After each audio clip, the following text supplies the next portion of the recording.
It's the one question almost every parent is asking themselves right now. Can I send my kids back to school? And if and when I do, will they be safe? I sat down with the medical director of infectious diseases, Dr. John Bradley from Rady Children's Hospital, and he says the answer is complicated. Dr. Bradley. Hi, Sally.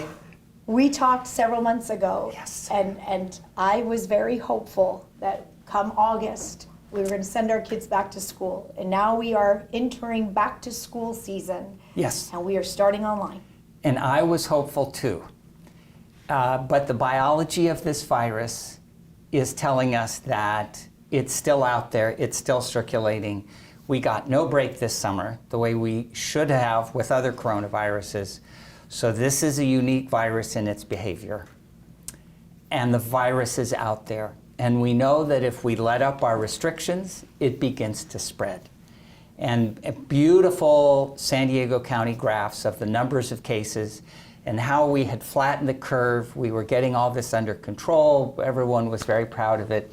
And then we let up on restaurants and hair salons and all that wonderful stuff. And then the number of cases just increased. So we thought that the virus was gone for the summer, and we were going to have the second wave, but at least for the summer we'd have a break. But no, this virus isn't going to give us a break. So anything we do that lets up on our guard, and if we stop wearing face masks, if we get together with parties, then the virus is there and it spreads. So number one, it's out there, and we have to recognize that.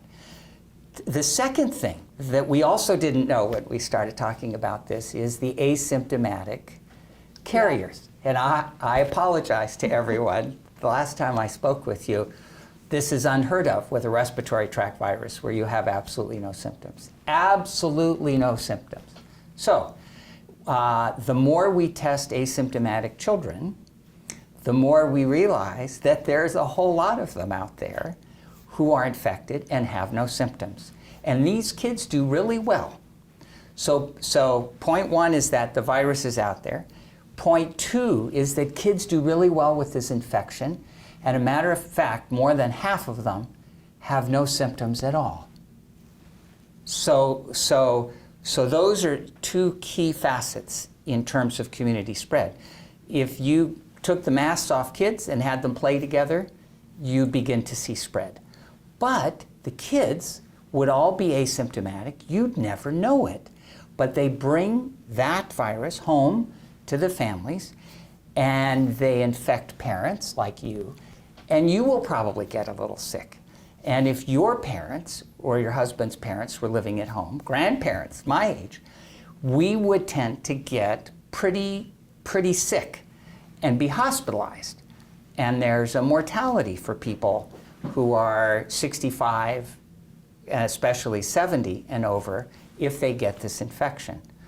So the only way we would actually know that it's beginning to spread in schools is when parents and grandparents start to show up sick. And then you go interview the parent. Where have you been? And Shally, you would say, I wear my mask everywhere, I do my hands, but my kids are going to a school and they don't require masks at my school, but my kids are fine. And then if public health was doing tracing and they tested your kids, they'd probably find out that they were positive without any symptoms. So when you ask, is it safe to send kids back?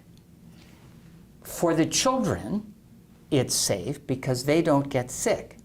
For adults that they come into contact with, it's not safe because they can get sick. Now, I'm a grandparent and I have 2 kids who are going to school. And once they go to school, I'm not going to be able to hug them or kiss them. I'm going to keep distance because I won't know if they picked up the virus at school, even with all this stuff that we're doing. And if they're contagious, then I can get that virus. And I actually don't want to get sick and I don't want my wife to get sick. We don't want you to get Thank sick you either. so much. We don't want anybody to get sick. I know you don't. Knowing what we know, because so much of it, Dr. Bradley, when we, at the beginning, there were so many questions. How easy can this spread? Is it a surface? Does it live in the air? Is it aerosol? And now we've been able to learn more and more about this virus. Yes. When you talk about the contagiousness, that if a child picks it up from school, Yes. brings it home, how easy is it for a grandparent to pick it up, even if they're wearing a mask? So if you're wearing the masks are a very effective way, not perfect, but a very effective way to prevent either someone who's wearing the mask who's infected from spreading the virus, and it also prevents the wearer from picking up the virus. Now, all the facial coverings that are out there are better at preventing spread from an infected person. They're not as good as surgical masks, or in the hospital we tend to use N95 masks at protecting the person from viruses. So yes, I will be wearing a mask when I'm in contact with my grandchildren. You'll still see them, but at a distance. Yeah. And you won't hug them. I won't be able to hug them. I will be so distressed. And actually, many of the faculty at the Rady Children's Hospital and at UCSD are asking me the same question. Faculty that are my age, they're going, my grandchildren are going back to school. Is it okay for me to keep taking care of them after school or visiting them? And I said, probably not. So the risk that the child will pick up this at school is something that depends on many factors. And if you want, I can sort of go into...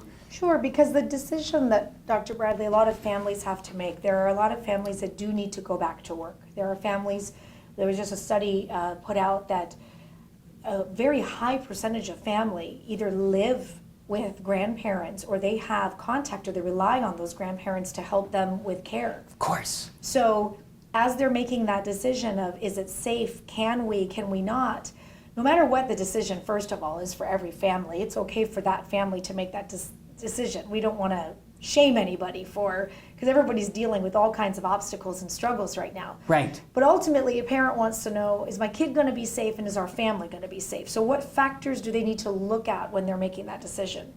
So I'm going to first address the home, because the kid will be safe because they don't get sick. It's the grandparents and parents. So all of the things that you do when you go out to shop for groceries, you keep your distance, you wear your mask, you gel your hands. You touch a surface that someone else has touched, you make sure that you gel your hands before you rub that itch on your nose or rub your eyes. So grandparents who live in the home, hopefully if there's a room that they can be in, their room, that's where they can take off the mask. But once they go out of the room into the rest of the house where the kids are, they should wear their masks. And if they're sort of cooking and eating, certainly all the surfaces that the kids touch could be contaminated. So before the grandparents, pick up anything to start eating, they need to gel their hands. And then the masks come off at dinner, 6 feet, hopefully, between the grandparents and the kids. And then you eat, and then you put your mask back on. I wish it weren't so, but until the vaccine comes out and we can protect parents and grandparents from the infection, those sorts of isolation measures will be important. And we know that a lot of kids are going back, and we know the parents and grandparents will have child care responsibility, especially grandparents. I mean, that's the way our society functions really well. Parents go off to work, and the grandparents who've done their work, that just play with the kids. It's wonderful. But there's now a risk to the grandparents, and I don't want to minimize that. There was a recent study that talked about, and again, we've talked about this peer review but there's all kinds of things that come out daily in the news, that kids are not spreading it as fast or as efficiently. But then there are other studies that say that they're like super spreaders, that they can actually, their viral load is so high, even without those symptoms, that they really can spread this virus. Which is it? It's a little bit of both, and let me explain it. I'm not trying to get away from your question. And if I go off on a tangent, you need to bring me back. Okay. We're still trying to figure out why kids don't get so sick. And since I last saw you a couple weeks ago, we've had no kids with active virus infection hospitalized. And the adult hospitals are packed with people my age with pneumonia from the infection. So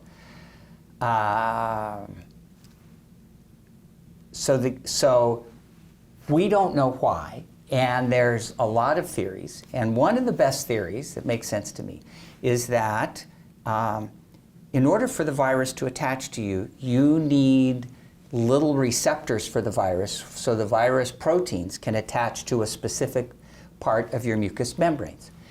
And as you become an adult, you change from a child into an adult with estrogen and testosterone, that multiple new receptors pop up on your mucous membranes. So the virus is actually easier to attach and spread. So if you were to take 100 viruses and inoculate a child, and 100 viruses and inoculate an adult, the adult is much more likely to catch the infection, and then they'll be symptomatic. So this is the most plausible theory that I've heard. And I'm sure you've heard stuff, well, if you've got high blood pressure, that raises the number of receptors. So all those things are being studied right now. So a child is less likely to get the infection because they don't have as many receptors. And once they get the infection, they'll produce a lot of virus. We know that. We've got tests to show the swabs. But when we look at kids spreading it in a school environment, say, it doesn't spread so fast. So you take a 10-year-old in school, and if they're infected, there's amazingly few of their classmates that get infected. So you contrast that as sort of 10-year-olds aren't really intimate with their contact. You turn that into a 16-year-old, 17-year-old, high school, junior, senior, and the metric completely changes. If one of those students gets the infection, they're out partying and kissing and mixing secretions and sharing cokes and all sorts of ways that the virus easily transmits. So I think that the pre-adolescents just don't have that same close, intimate exposure with their friends. And until you get down to the preschoolers who are coughing and sneezing over each other, there isn't much spread. So not only are kids, pre-adolescents, less likely to get it, but they're less likely to spread it. And they're also less symptomatic. But if you're a grandparent and there's a school-age child who's got it, and of course, we all remember when our grandmothers were hugging us and kissing us, you go, oh, get away, get away. And now I understand, of course. But that's where you can get intimate contact between a grandparent and a child. That's not the same kind of contact that you have between two children. So that should answer your question about why perhaps children are less susceptible and why they're less symptomatic and why they don't spread it as much. And actually in the United Kingdom, in England, where they opened schools, they cited those sorts of statistics to say kids aren't super spreaders. Kids in general do well. And so they just wanted all the kids to wear masks, and they said, don't worry, if they go back to school, there's not going to be this huge, massive outbreak. And in fact, they went back to school 2 months ago. And I keep listening for stuff from my friends in the UK. And I haven't heard of any big major outbreaks. Now, I hope I won't hear it tomorrow, but at least right now, all those kids that went back to school don't appear to be spreading it. So I want to share with you that other countries have put many of these masking policies and distance policies in place, and kids have successfully gone back to school. So if we put those same masking policies in place, which I know has been a struggle for us here in the United States, we can send kids to school back a lot faster with a lower risk? Yes, and if people wear masks, if the general community wears masks, like, you go to Old Town and all the people walking on the sidewalk, if they were all wearing masks as they went into, to the stores and restaurants, that's the kind of thing that just isn't happening right now. But if that happened, then the rates of new infections, symptomatic infections, in the community would drop.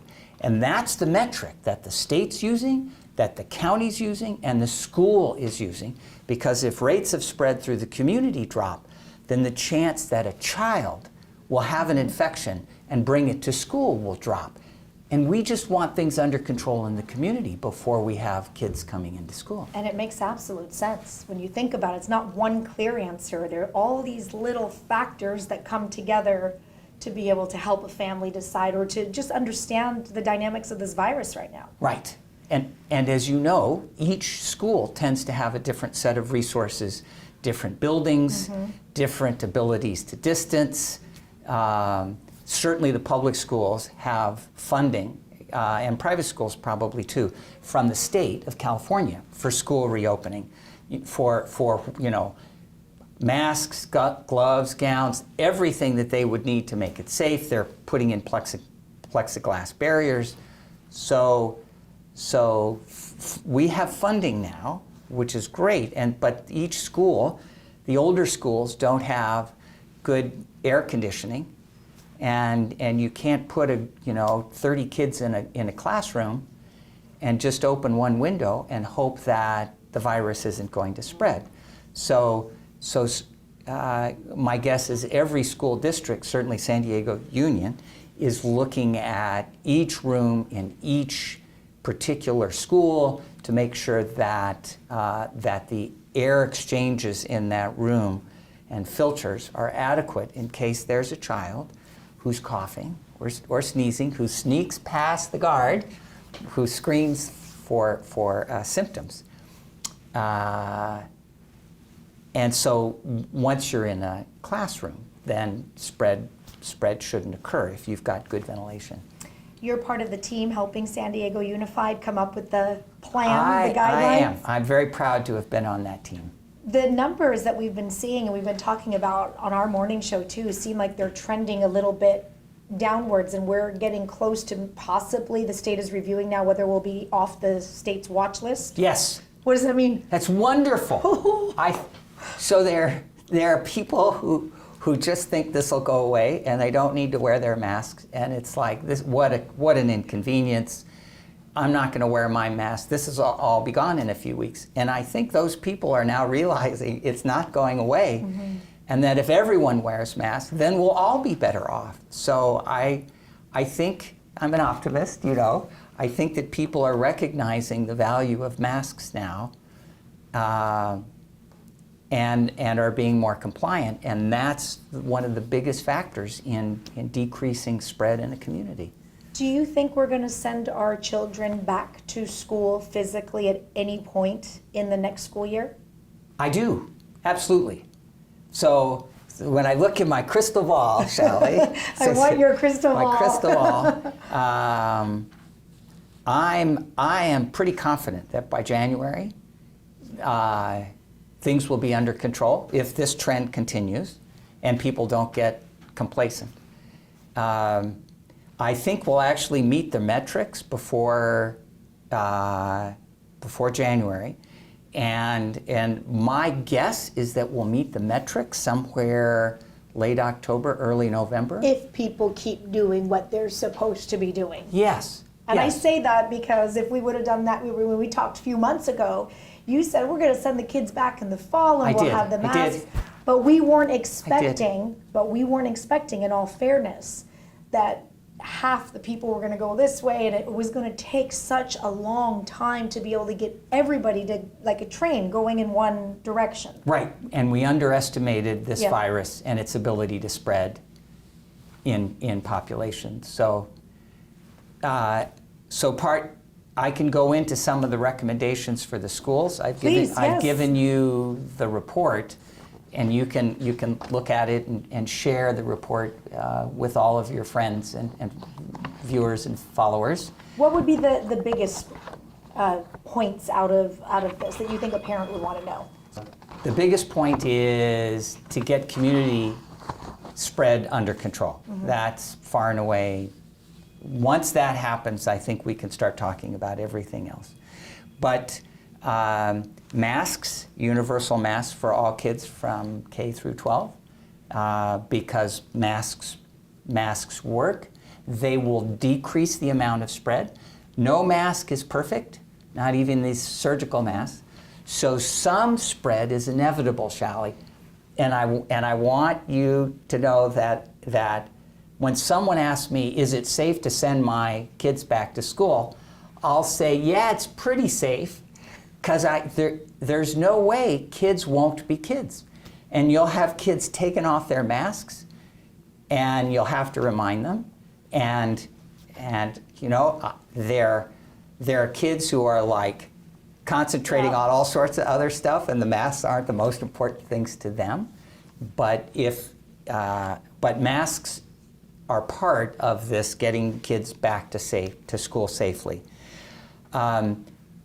Trying to minimize the number of kids who are together at any one time. So classrooms that used to be 30 or larger, we're now trying to get that down to maybe 10, 15, if that's possible. And so there's all sorts of creative ways that the school districts are working at having, you know, 2 shifts, or one group comes Monday, another group comes Tuesday, or half a day online, half a day in school. Beautiful creative ways to try and minimize the number of kids who are together at any one time.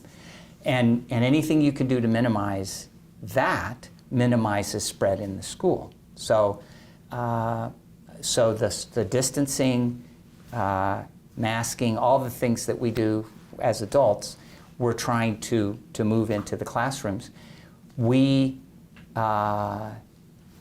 We're trying to work with the plastic barriers in classrooms. So if you've got a mask and a plastic barrier, then and you've got good ventilation, then probably 6 feet isn't essential. If we can have it, that's great, but 3 feet is essential, because most of the spread is by droplet,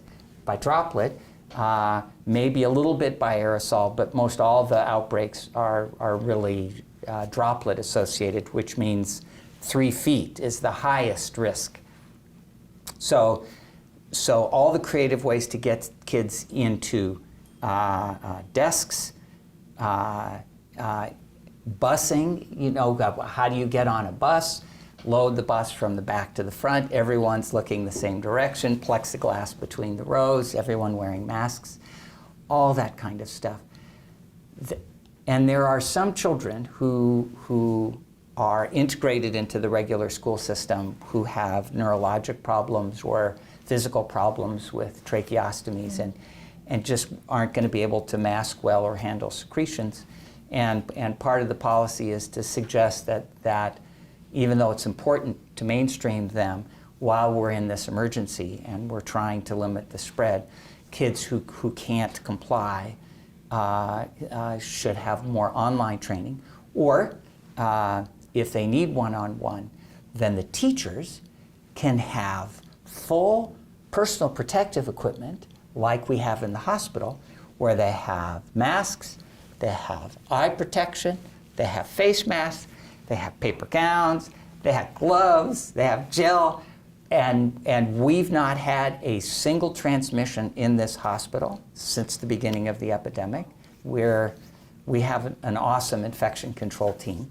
So we want to share with teachers and school workers that if they have to get close to children, that all you need to do is to put on the full PPE, as we call it, and you'll be safe. It's, it's hard to talk to a child who's having trouble, and you're trying to read them, read their faces, what's their frustration. They're trying to look at you to figure out what you're trying to tell them. And they got a mask on and you got all this equipment on. It's really hard. It's really hard. And that's not going to go away until the vaccine comes out next year. Well, I'll ask you about that in the crystal ball in a second, but Okay. just that reminded me, I wanted to ask you about the PPE. I've seen a lot of people wear just the, what are those? The shield. The shield? shields, just the shields, and no mask underneath. Are those effective? No. So droplets, so if I were to cough, then my droplets generally will hang in the air and drop within 3 feet. Droplets can get caught up in air circulation, so the face shield has no protection around the sides. So the face shields are there. We use them in the hospital if we're gonna get a throat swab and we're worried that the kid's gonna gag and vomit all over us. So the face shields are great to prevent vomit from hitting your face, and sneezing and coughing and stuff. So for large mucus secretions, the face shields are a wonderful barrier. But in general, if you want to prevent droplets, then you need something more than the face shield. You need the face mask, and even the facial, coverings will work better than the shield. Back to your crystal ball. Okay. When am I sending my child and my children back to school? So if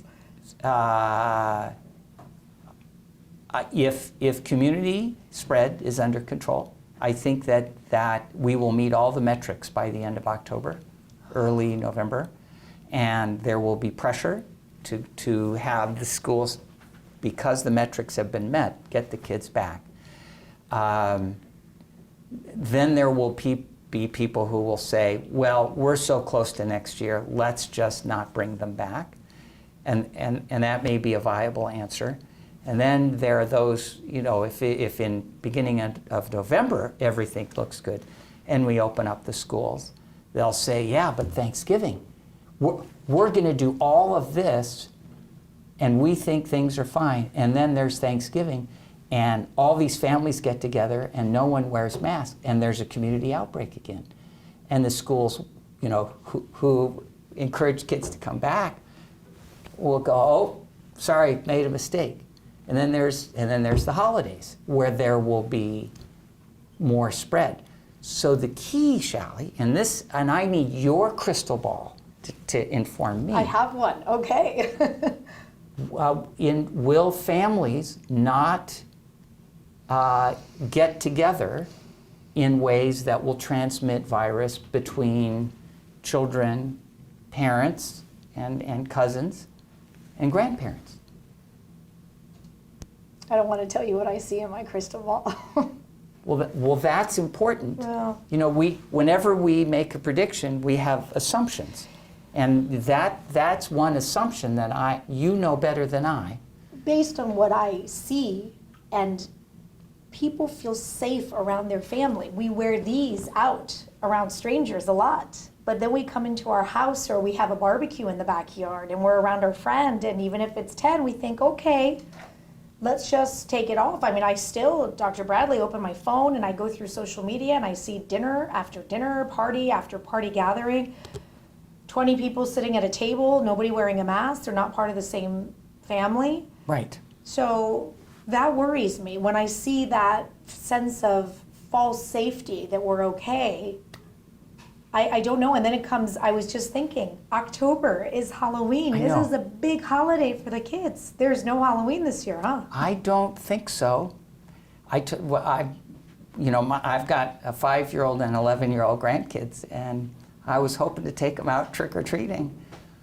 And I said, I just don't know how you can do that safely. Mm-hmm. And my wife said, oh, well, they all wear masks anyway. Joking, and I go, not the kind of mask they need to wear. They're like a ninja. Yeah. That's different. Or you just make everybody a ninja this year for Halloween and call it a day. Yeah. So I know we've talked about the vaccine often. I know there's a lot happening. We keep hearing Dr. Fauci was just saying that he feels hopeful that sometime this year that the vaccine will come online. Yes, You think it's still going to happen? I do. I do.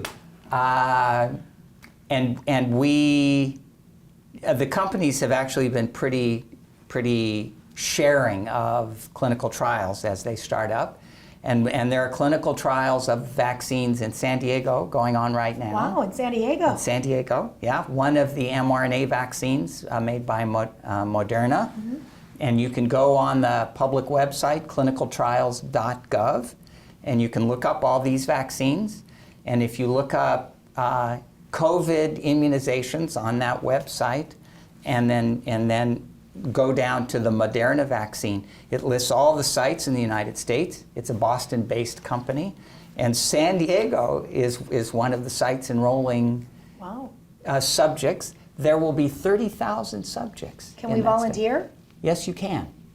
And I will give you the link to offer to be a subject. I don't know off the top of my head what it is right now, but anyone who's interested can basically fill out a very short questionnaire and say, I'd like to be part of the trial. And there are reviewers that look at what your information is, and they look at what they need and whether you're part of that metric. And then they'll say, yes, you're invited to participate in the trial. So some of our doctors at Rady Children's are going to be part of that trial. And but it's placebo controlled, so some will get the vaccine and some will get an injection of salt water. Oh, that's nice. And you don't know who's getting what. But that's the way to find out if it works. Yes, it is. Can I go on vacation in 2021? Yeah, yes, you can. So if you get the vaccine, you need the vaccine before you can travel safely, okay? Okay. So as we're talking, we think that that several vaccines, 5 to 7 vaccines or so, are well into clinical trials right now, both in Europe and the United States. So everyone is pushing.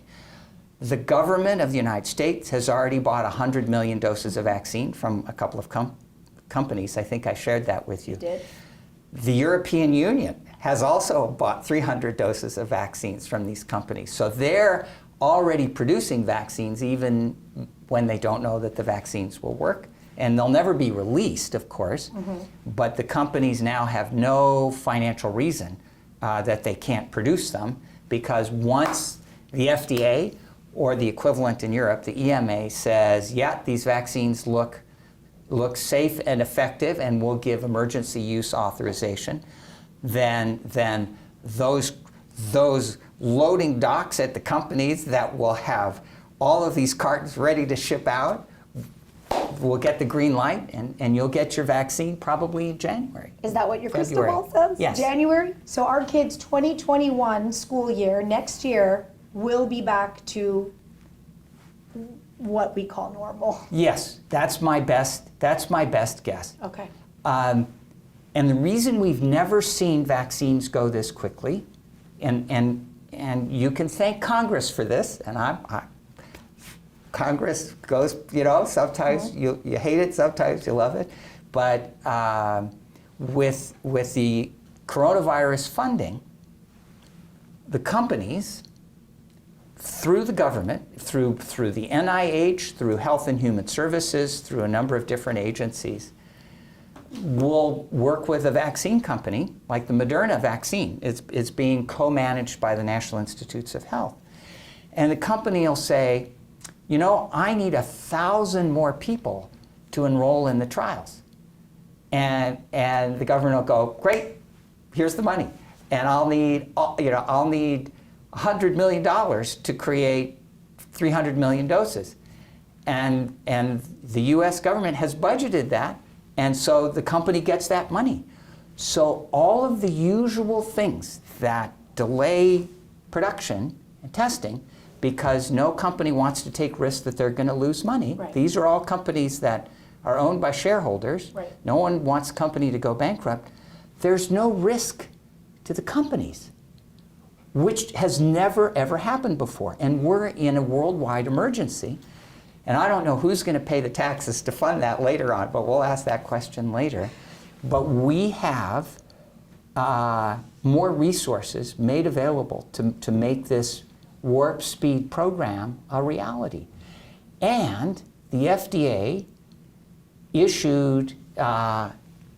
published a manuscript last week detailing the fact that none of these vaccines are going to be inadequately studied. So if they usually study 30,000, then the FDA said, look, we're not cutting corners. Our goals for a safe and effective vaccine are there. The companies need to meet them. We need to evaluate the data. We need to make sure that everything looks good before we will authorize the use of a vaccine. And so no one has to worry that things are being done so quickly that things will be missed. The FDA is notorious for not missing anything. Anything, yes. And even when the company goes to the FDA in October or November with the data, excuse me, it's likely that the FDA is going to say, oh, we've looked at all your data. We've got questions about this, this, this, and this. Please provide more data to us. And so then the company needs to go back and look at all that, and then they share it with the FDA. And once the FDA is completely satisfied, that is when, and only when, the green light is given to ship vaccine that you and I can get. Anything else you'd like to add? About vaccines? Anything. Anything else you'd like to add? Because this is plenty. This will get me through the next week, I- the next 2 weeks. I got a whole month worth of stuff. Anything else that we missed that you think people would want to know? There have been fears that two things. One is there's fears that the virus will mutate so that the vaccine won't work. Mm-hmm. And every year with influenza. And by the way, make sure everyone gets their flu vaccines, because this fall, if you get exposed and you start to get symptomatic with a headache, sore throat, you're going to be thinking coronavirus, you're not going to be thinking flu. And I think you and I talked about that this spring when it all first started. So it's still even more important. I already made my appointments. I'm ready. Great. This particular virus does not mutate like flu. So there's actually proofreading that the virus replicates much more true than influenza. So influenza is able to adapt because it doesn't replicate true. There's mutations all over the place. Most of them actually aren't viable, but every once in a while there's a viable mutation that spreads through the population where no one has immunity. But coronavirus can spread so effectively, it doesn't need to keep mutating. So I'm not worried that at least the majority of the vaccines will be fine. There's another issue that the FDA will be looking at with respect to vaccines. And this sort of goes back to the weird clinical nature of the disease progress. When people get infected, adults, elderly adults, you start off with a mild disease. It starts off like a cold, a bad cold. And then it gets down into your lungs. Day 3 to 5, even 7, you begin to have difficulty breathing. And if you look at the chest x-ray of those adults, it's not the standard pneumonia like influenza, where you've got the entire lung that's involved. You have patches of hyperinflammation in the lung that we don't understand. And so there are national guidelines now to use steroids, high-dose corticosteroids like dexamethasone, when you begin to see a patient and you start to treat them with remdesivir, because the antiviral isn't enough. You need to shut down inflammation in the lung. We don't know why there's this god-awful inflammation primarily in adult lungs. So to get back to the vaccine, if you give a vaccine and someone's partly protected, and then they come in contact with the virus, there's the thought that actually you could get more inflammation in the lung if you aren't completely protected up front. So the FDA will not let a vaccine out if the vaccine actually is linked to making you sicker than preventing the infection. And that's a subtle point that I want to share with you, because you understand the biology of infection and inflammation. And every week in our hospital we have town halls, and we get questions from our hospital staff. And one of the questions last week was, could this vaccine potentially make matters worse in the lung? And the answer is yeah. And until we immunize 30,000 and we see if it works after they get exposed to coronavirus, we won't know.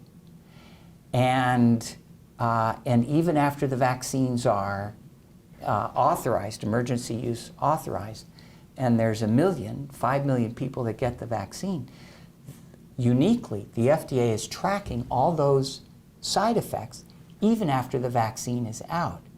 So everyone that gets the vaccine will be given a little information sheet that says, this vaccine meets our minimum standards by the FDA. We're providing emergency use authorization. This is not a full licensure of the vaccine. We need to look at 1 million people who get this before we'll actually license it, and then you can get it like all the other vaccines. So if you, Shally, don't want to take a risk after only 30,000 people have been immunized, then that's your choice, that you can wait until there's full vaccine licensure, which may take another year.